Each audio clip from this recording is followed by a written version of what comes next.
እዚሁ ከገዲኦ ማህበረሰብ የተገኘ አንድ ቃል ግጥም ልጨምርላችሁ። ቡና ቅጠሌ ነሽ አንቺ። ቡና ለገዲኦ ማህበረሰብ ትልቅ ሀብት ነው። በደንብ ያውቀዋል ስለ ቡና። ቡና ቅጠሌ ነሽ አንቺ ይላታል።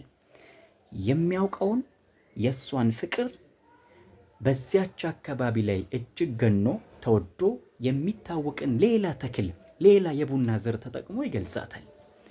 ግን ለምን ቡና አላት? ለምን ቡና ቅጠሌ ነሽ ለምን አላት?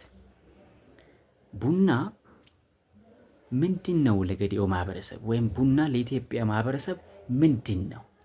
ብዙ ነገር ማለት ይቻላል። ቡና ሲቆላ ሽታው፣ ጠረኑ ደስ ይላል፣ መንፈስ ያድሳል። አንድ ራስ ምታት ላለባቸው ሰዎች መድኃኒት ነው። ቡና ሲቆላ ያለው ሽታው፣ ጭሱ መድኃኒት ነው።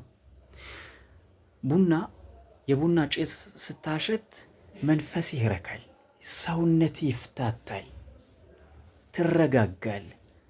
የምታረጋግኝ ነሽ፣ የህመሜ መድኃኒቴ ፈውሴ ነሽ እያላትም ቡና ቅጠሌ ነሽ ሲል ጠረኑ፣ ሽታው፣ ቡና ሲቀመስ ያለው ጣዕሙ፣ መዓዛው ደስ ይላል። ጠረንሽ፣ መዓዛሽ፣ ሽታሽ፣ ጣዕምሽ ልዩ ነው ማለቱ ይሆናል።